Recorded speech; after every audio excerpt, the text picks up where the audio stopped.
বাসায় বলছি, তো কেউ বুঝতে না পারলে বলবেন, আমি আবার ইংরেজিতে রিপিট করতে পারি।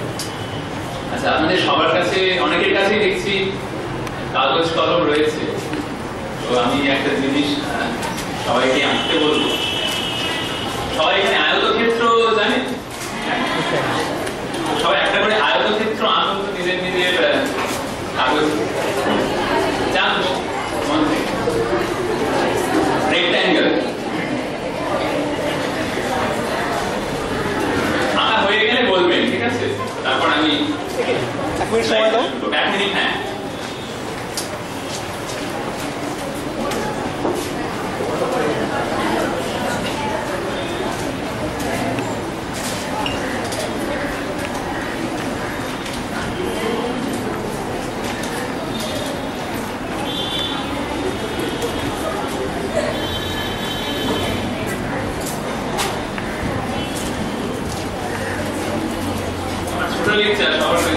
সময় নিয়ে আসতে পারবে, সময় দেওয়ার কথা না। হয়ে গেছে? সবার হয়ে গেছে? ওকে। আচ্ছা, এবারে আপনাদের মধ্যে কতজনের আয়তক্ষেত্রটা এরকম দেখতে, মানে সরু লম্বা, একটা বাঁ দিক থেকে ডান দিক সাদা আর উচ্চতার একদম সরু? কতজন হাত তুলুন একটু? একজন। আচ্ছা, বেশ। আচ্ছা, কতজনের এইরকম একদম মানে পাতার উপরে মাথা থেকে নিচের পাতা পর্যন্ত কিন্তু একদম চওড়াটা খুবই ছোট, সরু? কেউ নেই? কেউ নেই? জিরো। বেশ। কতজনের আয়তক্ষেত্রটা একটা বর্গক্ষেত্র হয়ে গেছে, স্কয়ার? একজন। দুজন? আচ্ছা, দুজন। আচ্ছা, দুজন বা তিনজন, ঠিক আছে, বেশ। আর কতজন এটা আপনি এইরকম ম্যাক্সিমাম, তাই তো? মানে বাকি সবাই। ইন্টারেস্টিং। তো আমি এই ব্যাপারটা ফিরে আসবো 2-3টে স্লাইড পরে, একটু মাথায় রাখবো। ইন্টারেস্টিং। তো এর সাথে যোগাযোগ রয়েছে এক ধরনের সংখ্যা, ঠিক আছে? তো সেই সংখ্যাগুলো আমরা তৈরি করতে পারি একটা বিশেষ উপায়। ধরুন আমি শুরু করলাম দুটো সংখ্যা দিয়ে, 0 আর 1, তাই তো? আমাদের ডেসিমাল বলুন, হ্যাঁ? আচ্ছা, তো 0 আর 1 দিয়ে শুরু করছি, ঠিক আছে? সেটাই হচ্ছে মানে সব থেকে ছোট দুটো সংখ্যা আমাদের পক্ষে ভাবা যেটা ধনাত্মক সংখ্যা। তো এই দুটো সংখ্যা ব্যবহার করে আমি অনেকগুলো সংখ্যা তৈরি করবো, ঠিক আছে? কিভাবে? না, আমার তৃতীয় সংখ্যাটা হবে আগের দুটো সংখ্যার যোগফল। তাহলে আপনাদের মধ্যে একজন বলুন যে থার্ড নাম্বারটা কত হবে? আপনি বলুন। আচ্ছা, তো 0 আর 1 আমার কাছে দুটো নাম্বার আছে, 0 আর 1, ঠিক আছে? এবার আমি একটা থার্ড নাম্বার বানাতে চাইছি এই দুটো নাম্বার যোগ করে। তাহলে থার্ড নাম্বারটা কত? সরল তুমি লিখতে পারো। আপনি যোগ করুন, 0 আর 1 আমি হ্যাঁ সেটা বলুন। আমি 0,1 বলে তাহলে সুবিধা হবে সবার।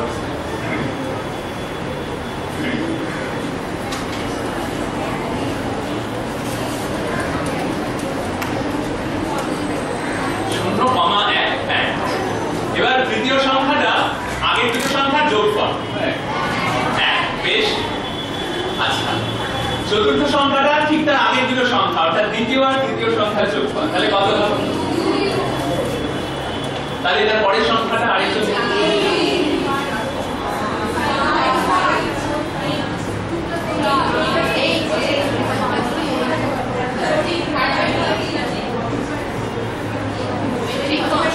বেশ, ঠিক আছে। তা আমরা সবাই এটা করতে পারবো, তাই তো? খুব সহজ।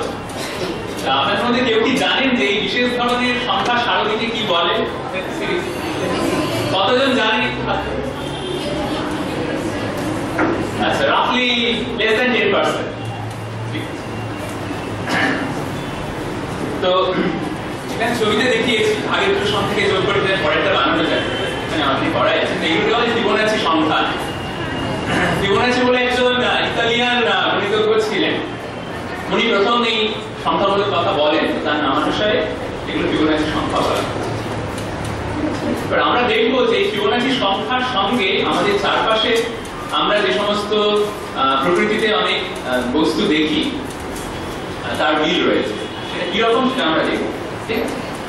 প্রথমত আমরা যদি এখানে শূন্যটা বাদ দিন, কারণ শূন্য দিয়ে কাউকে ভাগ করা যায় না, আমরা ছোটবেলায় শিখেছি। তারপরে ধরুন পরের সংখ্যাটাকে আগের সংখ্যা দিয়ে ভাগ করি, ঠিক আছে? তাহলে 1 কে 1 দিয়ে ভাগ করলে কত পাবো? 1, সেটা লেখা যায়। আচ্ছা, এবার 2 কে 1 দিয়ে ভাগ করি, প্রত্যেকটা সংখ্যাকে তার ঠিক আগের সংখ্যা দিয়ে ভাগ করছি, ঠিক আছে? 2 কে 1 দিয়ে ভাগ করলে 2, 3 কে 2 দিয়ে ভাগ করলে 1.5, 1.5, 5 কে 3 দিয়ে ভাগ করলে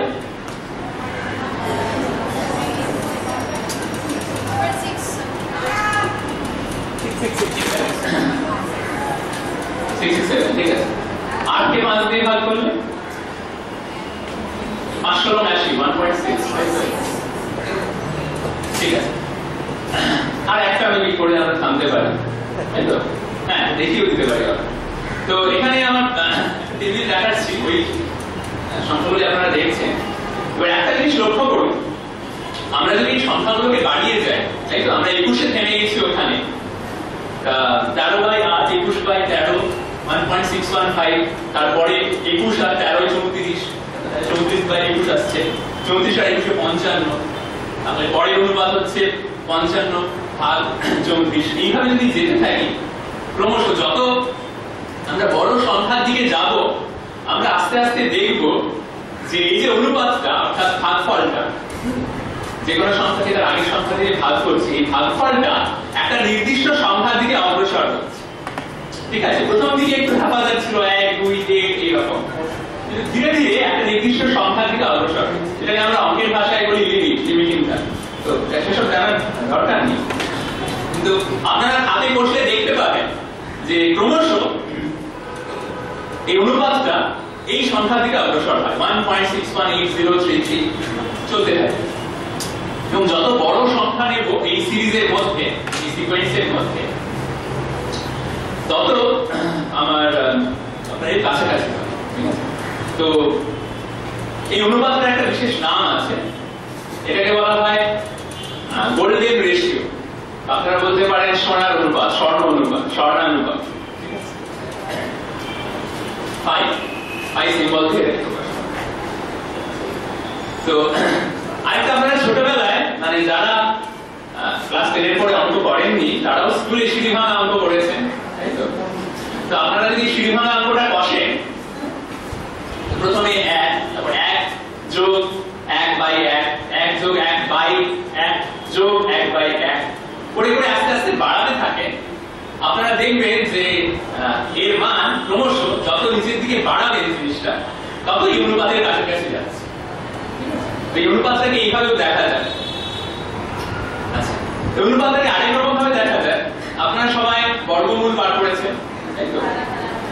আমি হয়তো ভুলে গেছেন। তো ক্রমশ যদি আমরা এরকম একের বর্গমূল বার করে তার সাথে 1 যোগ করে আবার তার বর্গমূল বার করি, একের বর্গমূল কত? 1.1, একই ভাবে একের বর্গমূল, তাই তো? 1 আর একের বর্গমূল যোগ করলে 2, 2 এর বর্গমূল 1.414 রাখি, তাই তো? তার সাথে আবার 1 যোগ করব। এই করে করে যদি ক্রমশ করতে থাকি, বাড়াতে থাকি, আমি দেখবো যে ওই একই অনুপাতে পৌঁছচ্ছি গোল্ডেন রেশিও। এবারে আরেকটা ছবির উদাহরণে আসি। ধরুন আমার কাছে একটা লাইন আঁকা আছে, ঠিক আছে?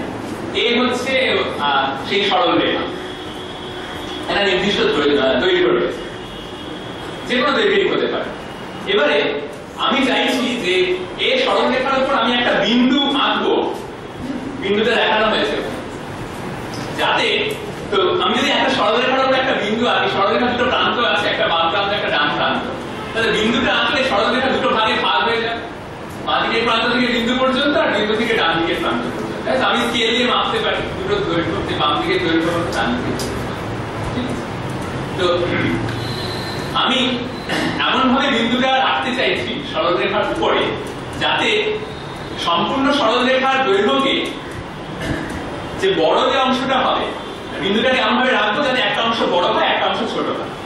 তা সম্পূর্ণ দৈর্ঘ্যটাকে বড় দৈর্ঘ্যটা দিয়ে ভাগ করলে যা ভাগফল হবে, আমি চাইছি বড় দৈর্ঘ্যটাকে ছোট দৈর্ঘ্য দিয়ে ভাগ করলে একই ভাগফল। অর্থাৎ এ, ওটা লিখতে যদি এ বলি, এ কে বি দিয়ে ভাগ করলে, বি হচ্ছে নীল অংশটা, সাদা অংশের দৈর্ঘ্য a, নীল অংশের দৈর্ঘ্য b আর হলুদ অংশের দৈর্ঘ্য c। তা a কে b দিয়ে ভাগ করলে যা হবে b কে c দিয়ে ভাগ করলে তাই। তো আমি যদি এইরকম ভাবে বিন্দুটা বসাতে পারি তাহলে দেখা যাচ্ছে এই a বাই b অথবা b বাই c এই যে অনুপাতটা পাবো সেটাও বললেন বেশি। তাহলে আগে শুনুন। এবার হচ্ছে আপনারা যে আয়তক্ষেত্রটা এঁকেছেন বেশিরভাগ অলমোস্ট 99.99% আপনাদের মধ্যে, তাই তো? তো আমি ধরুন এরকম একটা আয়তক্ষেত্র আঁকতে চাই, ঠিক আছে, যাতে আয়তক্ষেত্র ধরে নেওয়া যেতে পারে একটা বাহু বড় একটা বাহু ছোট, ঠিক আছে। অবশ্য বর্গক্ষেত্র একটা আয়তক্ষেত্র, কিন্তু যদি বর্গক্ষেত্র না হয় তাহলে সাধারণত একটা বাহু বড় হয় একটা বাহু ছোট। তো আমরা যে ছোট বাহুটা সেটাকে ব্যবহার করে একটা বর্গক্ষেত্র আঁকতে পারি এরকম স্কয়ার। a হচ্ছে বড় বাহুর দৈর্ঘ্য, b হচ্ছে ছোট বাহুর দৈর্ঘ্য, তাই তো? তাহলে ছোট বাহু সমান করে মানে b এর সমান করে বড় বাহু থেকে আমি একটা b অংশ কেটে দিতে পারি, যেটা হচ্ছে এই বেগুনি অংশটা। পরে লম্বা দাগটা টানলে আমার একটা বর্গক্ষেত্র বেরিয়ে আসবে, ঠিক আছে? তো দেখুন তারপরে যেটা পড়ে থাকবে সেটা একটা আয়তক্ষেত্র। সেই আয়তক্ষেত্রে প্রথম যে আমার বড় আয়তক্ষেত্রটা দেওয়া ছিল তার দৈর্ঘ্য ছিল ছোট a, স্মল a, আর প্রস্থ ছিল b, ঠিক আছে? ছোট এটা একটু লিখতে পারবো। তাহলে তাদের অনুপাত কত হলো?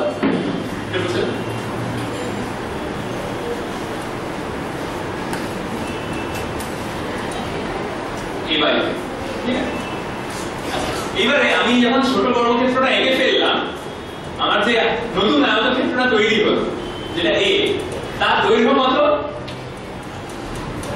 লেন্থ কত?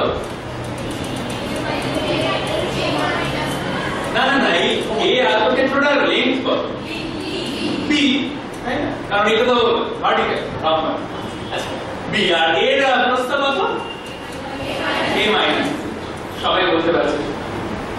তো আমি চাইছি যে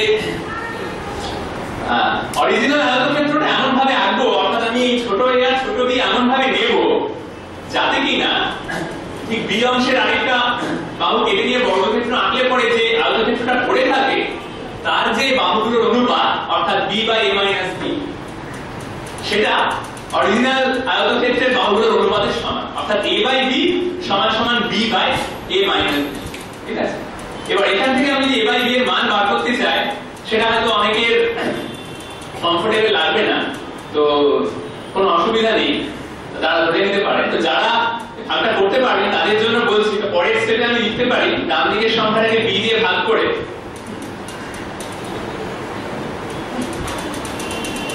হ্যাঁ ব্যাস। তো আমি a বাই b এর মানটা বার করতে চাইছি, মানে কোন রেশিওতে আমি অরিজিনাল আয়তক্ষেত্রটা আঁকবো, তাই তো? a আর b এর অনুপাত কত হবে সেটাকে আমি x ধরলাম। তাহলে ডান দিকের সংখ্যাটা আমি যদি লব আর হরকে b দিয়ে ভাগ করে দিই, ধরে নিচ্ছি b শূন্য নয়, তাহলে উপরে 1 পাবো, নিচে a বাই b পাবো -1 পাবো, তাই তো? a বাই b কে x বসালাম, x = 1 বাই x - 1। তা এখান থেকে আমরা একটা দ্বিঘাত সমীকরণ পাবো, কোয়াড্রেটিক ইকুয়েশন, তাই তো? x square -x - 1 = 0। তাই এই দ্বিঘাত সমীকরণের আমরা সমাধান জানি ত্রিঘরাচার্যের ফর্মুলা আমরা ছোটবেলায় শিখেছি, তাই তো? তো সেটা ব্যবহার করে -b + -b² - 4ac/2 এরকম একটা ফর্মুলা জানি। তো তার একটা সমাধান আছে, মানে এতে x এর যে মান বের হবে সেটা বসার দরকার নেই, তো যারা ইন্টারেস্টেড নিজেরা বসে নিতে পারো। তো x এর যে মান বের হবে সেটা হচ্ছে গোল্ডেন রেশিও, ঠিক আছে? ওই 1.6 যে সংখ্যাটা বের। তো এবার একটা মজার ব্যাপার, আমি সবাইকে আয়তক্ষেত্রটা আঁকতে বলেছিলাম, একটা আয়তক্ষেত্র আঁকতে বলেছিলাম, তাই তো? যেটা নিজের মনের মতো আয়তক্ষেত্র এঁকেছে, এবং তখন দেখা গেছে যে একজনের এরকম হয়েছে, কারোর এরকম হয়নি, দুজন বা তিনজনের এরকম হয়েছে, আর বেশিরভাগেরই এরকম একটা। অর্থাৎ আমাদের ব্রেন সাধারণত আয়তক্ষেত্র বলে যেটা বোঝে বা ভাবে সেটা হচ্ছে যা বাহুগুলোর অনুপাতই গোল্ডেন রেশিওর নয়, ঠিক আছে? আমরা আনকনসিয়াসলি বা সাবকনসিয়াসলি কিন্তু আমরা এই ফিবোনাচি সংখ্যার যে পারস্পরিক অনুপাত অর্থাৎ গোল্ডেন রেশিও সেই অনুযায়ী আয়তক্ষেত্র আঁকছি। যেমন আপনারা দেখবেন সাধারণত বইয়ের দৈর্ঘ্য বা ক্রেডিট কার্ডের দৈর্ঘ্য বা চিঠির থামের দৈর্ঘ্য, এই সবগুলোই কিন্তু মানে ঠিক এক্স্যাক্টলি এই গোল্ডেন রেশিওর কাছাকাছি না হলেও মোটামুটি অ্যাপ্রক্সিমেট, যাতে আমাদের ধারণা করতে সুবিধা হয়। একজন পড়ে থাকলে চট করে ওটাকে আইডেন্টিফাই করতে পারে, তুলে নিতে পারে, সেই কারণে। তো সেটা একটা ইন্টারেস্টিং জিনিস। তো এছাড়া আমরা আরো নানা রকম ভাবে এই গোল্ডেন রেশিওটাকে দেখতে পারি, আরো কয়েকটা আমি বলবো। তো ধরা যাক আপনাদের কাছে তিনটে সমান লেন্থের লাঠি আছে, সমান দৈর্ঘ্যের লাঠি আছে, ঠিক আছে? লাঠিগুলো হচ্ছে হলুদ রঙের লাঠি। প্রথম লাঠিটাকে আমি লম্বা দাঁড় করিয়ে দিলাম এই বিন্দুতে, হলুদ রঙের একটা লাঠি। আচ্ছা, দ্বিতীয় লাঠিটাকে তার একটা প্রান্ত, এই যে প্রথম যে লাঠিটা তার মধ্যবিন্দুতে রাখলাম, মিড পয়েন্ট, ঠিক আছে? দেখে এখানে ফেললাম বিতে, আর তৃতীয় লাঠিটাকে আমি ওই দ্বিতীয় লাঠিটার মধ্যবিন্দুতে রাখলাম, দিয়ে এখানে ফেললাম। এবং এমন ভাবে করতে চাইছি যাতে ওই অরিজিনাল লাঠির length by AB equal to AB by BC হয়। তাহলে দেখা যাবে যে এটা গোল্ডেন রেশিও।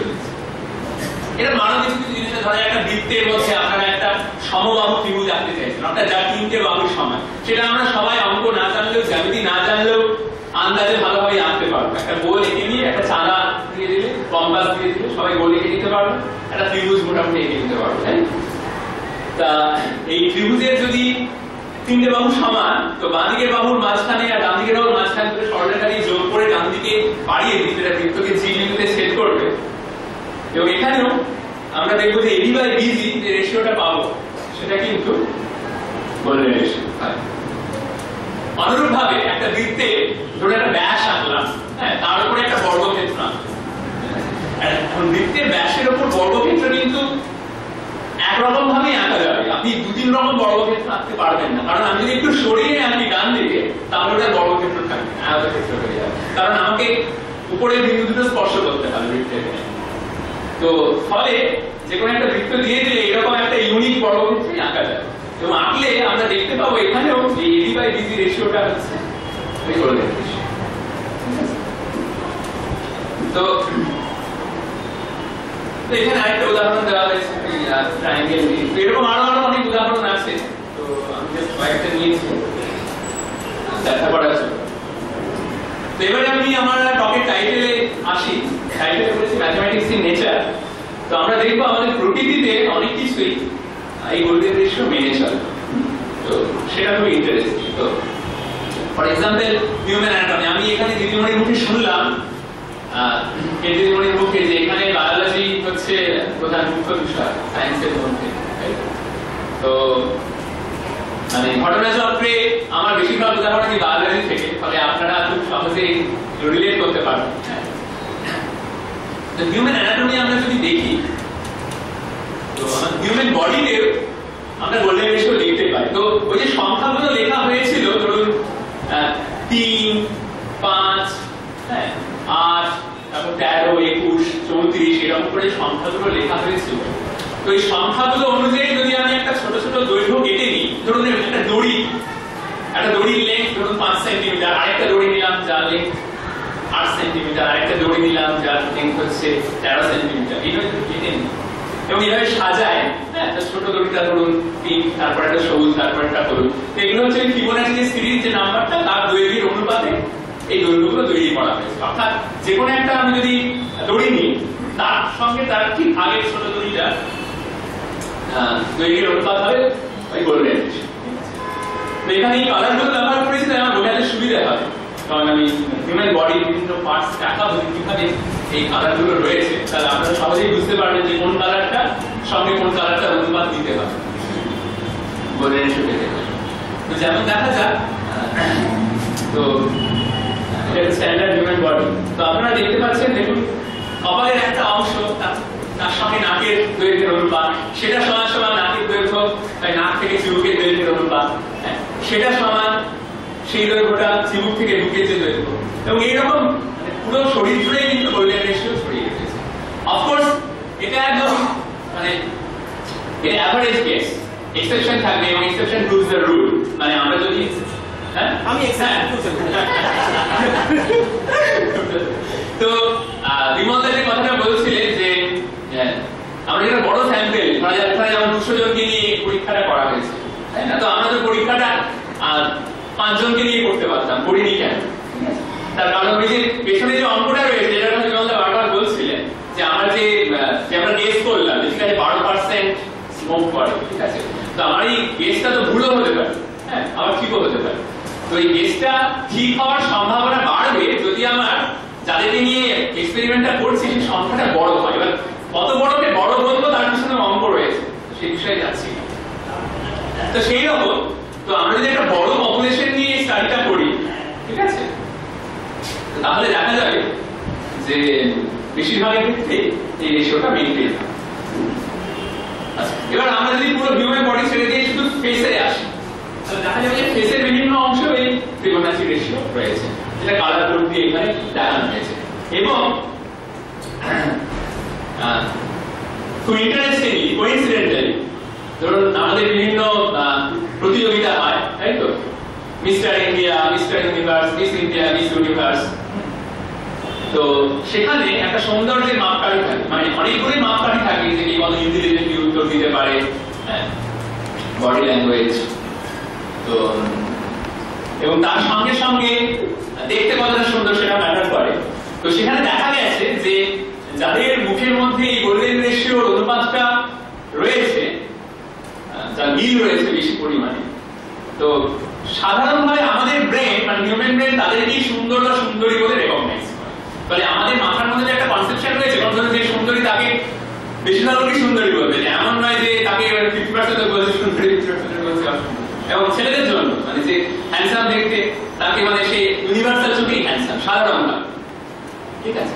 তার মানে আমাদের ব্রেন একটা নির্দিষ্ট উপায়ে সেটা বুঝতে পারে, এবং সেটা যেভাবে বলছে আমাদের ব্রেন কিন্তু অঙ্ক বলছে, মানে ব্রেন আন্দাজে প্রত্যেক দৈর্ঘ্যগুলো মেপে নিয়ে একটা ফিবোনাচি অনুপাত, গোল্ডেন রেশিও অনুপাত ক্যালকুলেট করে নিয়ে যদি সেটা 5 এর কাছাকাছি বলছে হ্যাঁ এটা সুন্দর, সেটা আমরা বুঝতে পারছি, আমরা সেটা সাবকনশিয়াসলি করছি। এবং শুধুমাত্র মুখের সামনের অংশ না, মুখের পাশের অংশতেও সেই ধরনের অঙ্কটা।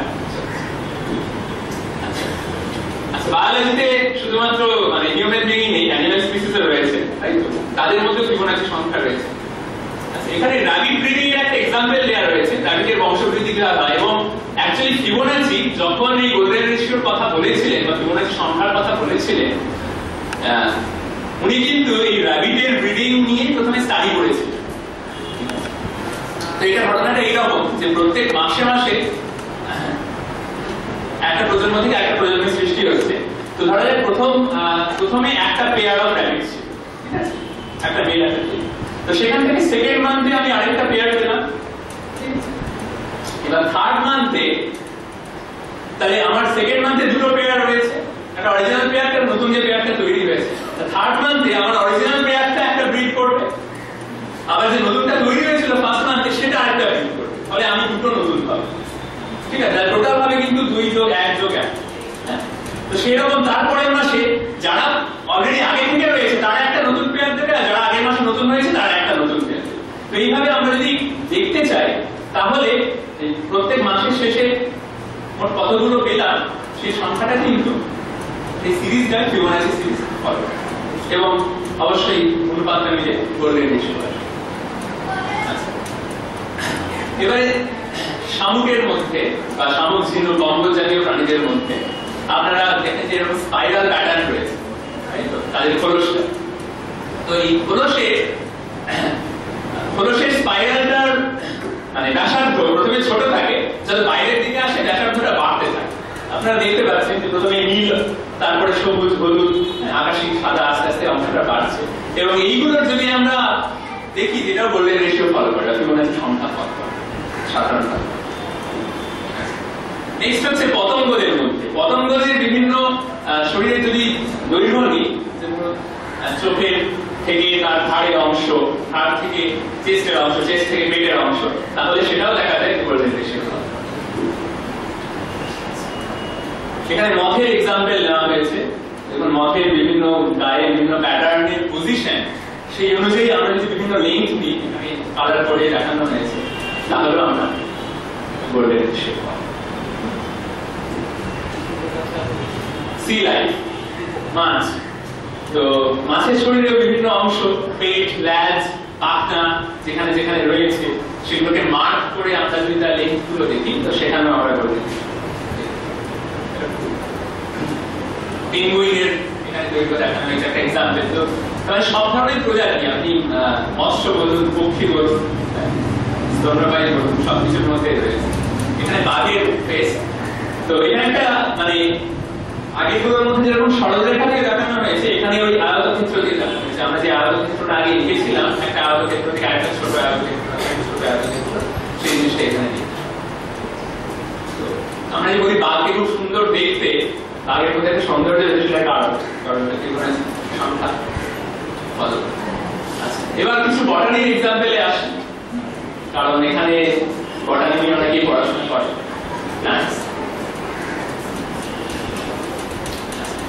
তো দেখা যায় যে বেশিরভাগ গাছের ক্ষেত্রে আমরা গাছের ব্রাঞ্চিং, যেটা গাছের গোড়া থেকে আস্তে আস্তে ধরুন দুটো ভাগ হয়, তারপরে সেই দুটো ভাগ থেকে আরো হয়তো একটা ভাগ থেকে আরো দুটো ভাগ হলো, অন্য ভাগ থেকে হয়তো কোনো ভাগ হলো না। এইভাবে যদি আমরা দেখতে থাকি তাহলে সাধারণভাবে দেখা যায় বেশিরভাগ গাছের ক্ষেত্রে প্রথমে একটা, তারপর দুটো, তারপরে তিনটে, তারপর পাঁচটা, তারপর আটটা, তারপর 13টা, এইরকম ব্রাঞ্চিং হয়ে থাকে। আমরা এক্সপেরিমেন্ট করে দেখতে পারি যে কোনো টবে লাগানো গাছ নিয়ে ধরুন 50টা গাছ স্টাডি করলে তার মধ্যে কটা এই জিনিসটা ফলো করছে, তার থেকে আপনারা বুঝতে পারবেন যে সাধারণভাবে সত্যি সত্যি নয়। আচ্ছা, সেই রকম ফুলের পাপড়ি, আপনারা যদি বিভিন্ন প্রজাতির ফুলের পাপড়ির সংখ্যা গোনেন, ঠিক আছে, আপনারা দেখবেন যে 4টে পাপড়ি বা 6টা পাপড়ি, হ্যাঁ, এই ধরনের ফুলের সংখ্যা তুলনামূলকভাবে অনেক কম। কিন্তু মানে সেই ধরনের ফুল যাদের পাপড়ির সংখ্যা ওই ফিবোনাচি সিরিজের নাম্বারগুলোর মতো, অর্থাৎ এখানে বিভিন্ন প্রজাতির ফুল দেখানো হয়েছে, দেখুন পাপড়ির সংখ্যা 3, 5, 8, ওই ফিবোনাচি সংখ্যাগুলো অনুসারে, তো সেটা প্রকৃতি সেভাবে তৈরি করেছে। আরেকটা মজার এক্সাম্পল হচ্ছে আনারস। আপনারা অনেকে আনারস খান, তো আনারস কাটার আগে একটু হাতে নিয়ে আপনারা দেখতে পারেন আনারসের গায়ে এরকম অনেক ষড়ভুজ রয়েছে, তাই তো? ষড়ভুজ আকৃতির নকশা রয়েছে।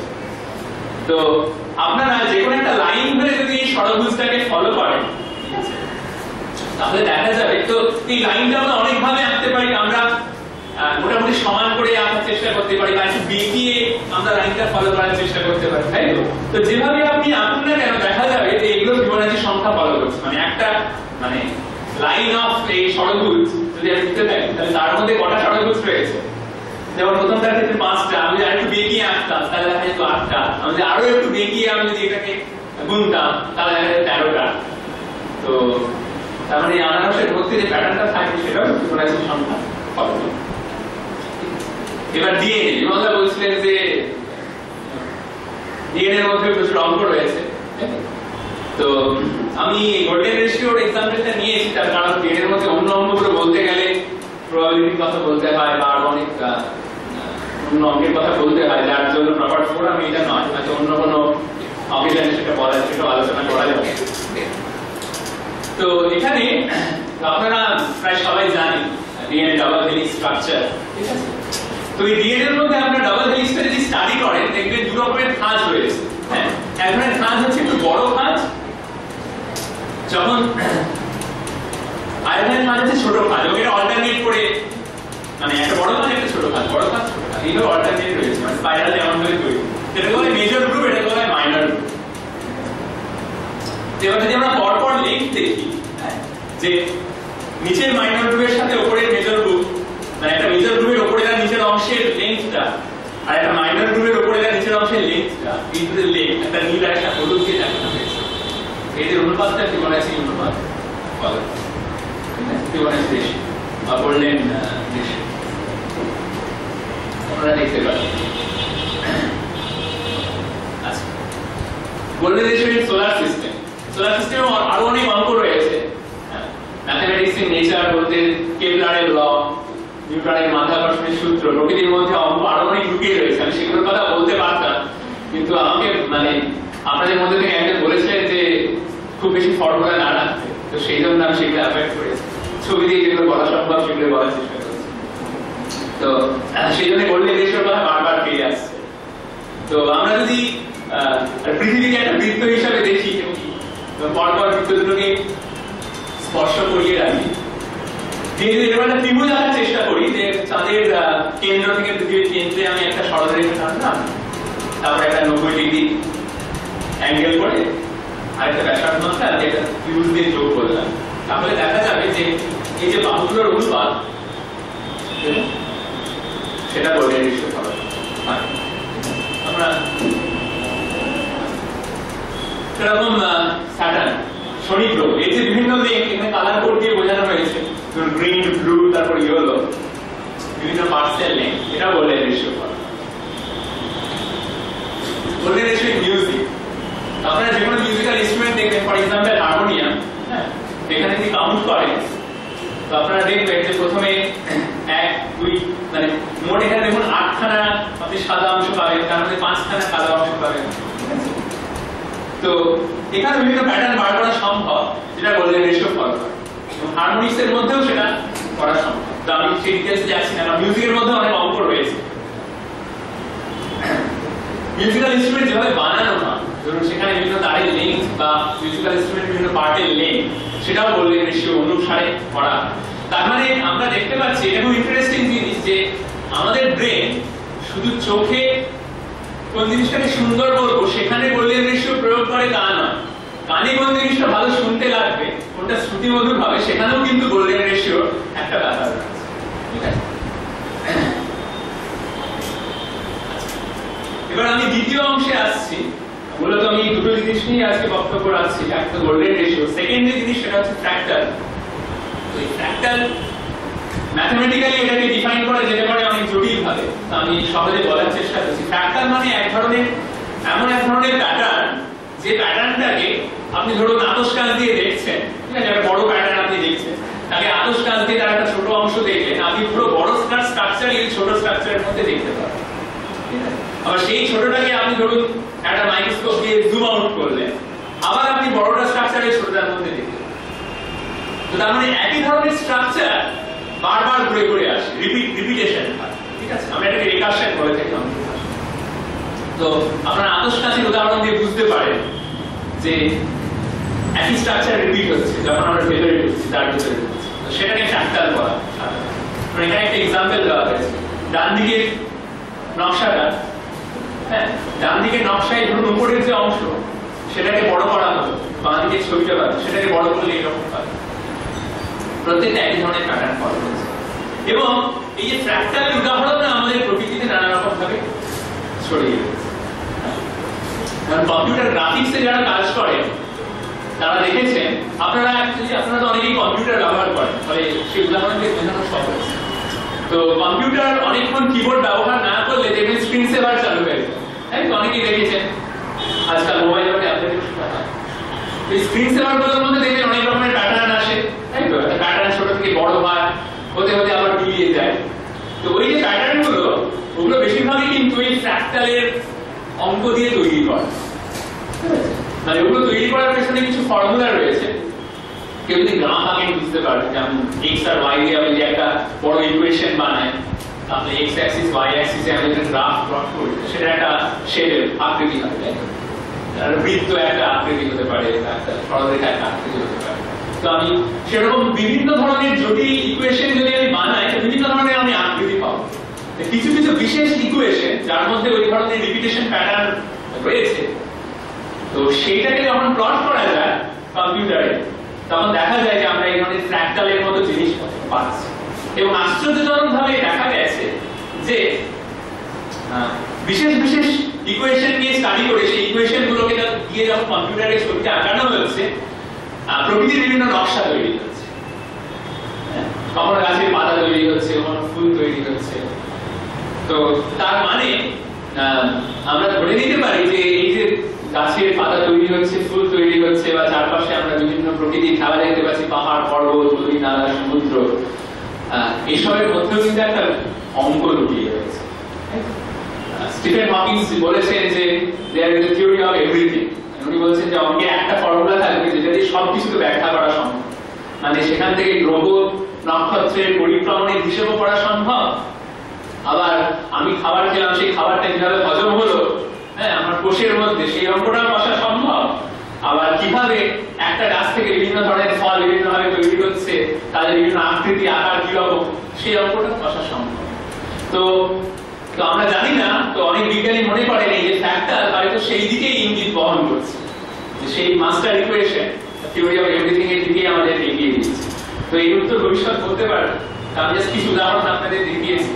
ধরুন ফার্নের পাতা মানে বক্স করে করে রিপিটেশন প্যাটার্নটা বোঝানোর চেষ্টা করা হয়েছে। স্নোফ্লেক্স, তারপর ব্রকলির মধ্যে বা ফুলকপির মধ্যে যেভাবে ফুলগুলো ফোটে তার মধ্যে ধরুন একই প্যাটার্ন, ছোট তার থেকে বড়, তার থেকে বড়, বারবার রিপিটেশন হয়, ওয়াটারফল। তো এই যে দেখছেন এগুলো সবই কম্পিউটারে জেনারেট হয়, এগুলো কিন্তু হাতে আঁকা নয়, ঠিক আছে? লাইটনিং, বিদ্যুৎ চমক যখন হয় আকাশে, সেখানেও ফ্র্যাক্টালের প্যাটার্ন। তো এগুলো সমস্ত অঙ্কের ফর্মুলা দিয়ে ছবিগুলো যায়।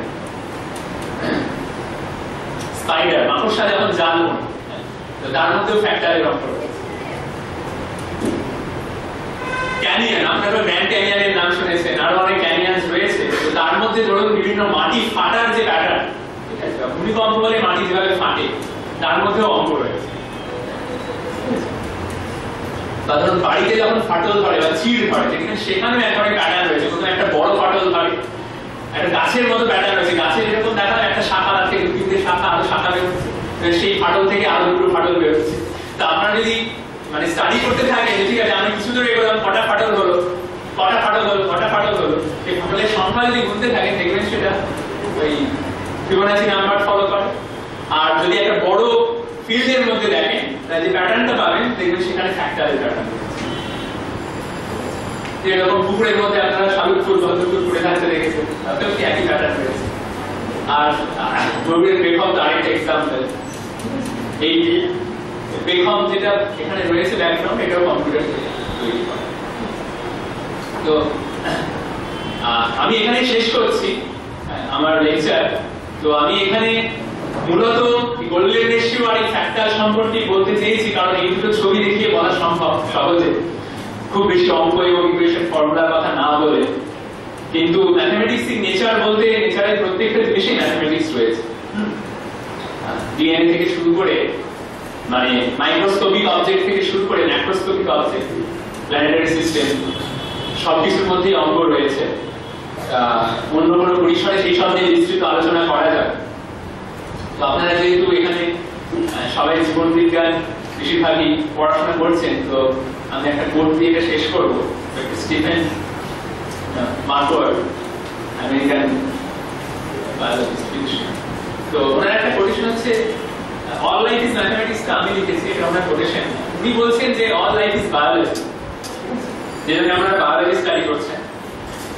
All biology is physiology, all physiology is chemistry, কারণ আলটিমেটলি আপনাকে বায়োকেমিস্ট্রিতে ঢুকতে হবে। অল কেমিস্ট্রি ইজ ফিজিক্স, কারণ কেমিস্ট্রি যখন গভীরে যাবে তখন কিভাবে অ্যাটম মলিকিউল পরস্পরের সাথে ইন্টারঅ্যাক্ট করবে সেটা ফিজিক্সের ল দিয়ে ডিটারমাইন হয়, কোয়ান্টাম মেকানিক্স দিয়ে determine. And ultimately all physics is mathematics. তাহলে সব শেষে আমাদের অঙ্ককে বাদ দিয়ে, আমাদের অঙ্ক ভালো না লাগতে পারে বা আমরা অঙ্ক অ্যাভয়েড করতে পারি, কিন্তু আমরা চলছি কিন্তু অঙ্ক দিয়ে, আমরা নিজেরাও ফাংশন করছি, আমাদের ব্রেনও ফাংশন করছে অঙ্ক দিয়ে, আমাদের প্রত্যেকটা অঙ্ক করতে অঙ্ক দিয়ে কাজ করছে। তো আমি এখানে আমার বক্তব্য শেষ করছি।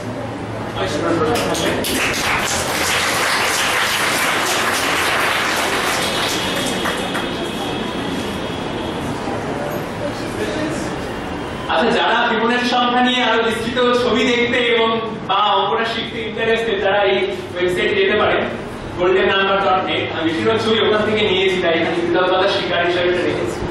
আর গুগলে সার্চ করলে তো পাবেন, সবাই জানেন।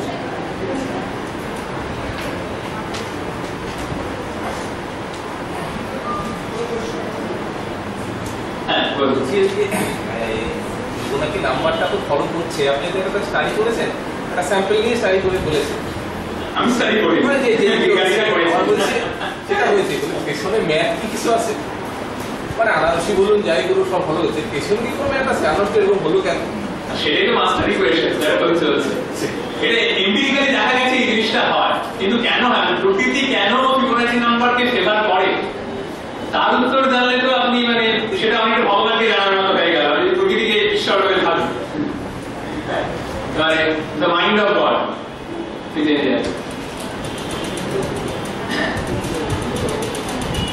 আর কোনো প্রশ্ন?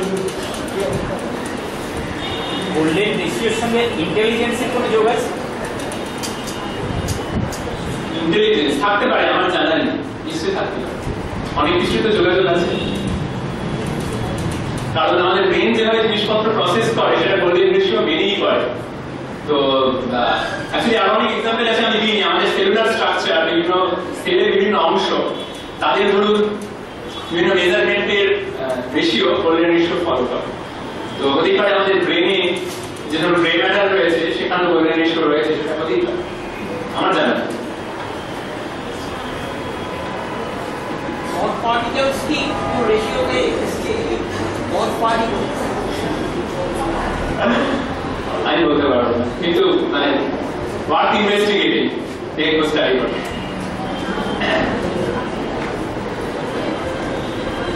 গড পার্টিকেলটা আসলে গডের সাথে রিলেটেড না, ঈশ্বরগণা নামটা একটা যোগ করে দেওয়া হয়েছিল। ঈশ্বরগণা জানলেই ঈশ্বরকে জানা যাবে, বা আদৌ ঈশ্বর আছেন কিনা তার সমাধান পাবে। particles is unknown. হ্যাঁ। It's like God. He signed up to God. তো ওটা অনেকের ভুল ধারণা, অনেকের মনে করে ঈশ্বরগণা ঈশ্বর, কিন্তু সেটা নয়। ঠিক আছে, আচ্ছা আপনারা ভাবতে পারেন, আমি যদি প্রশ্নটা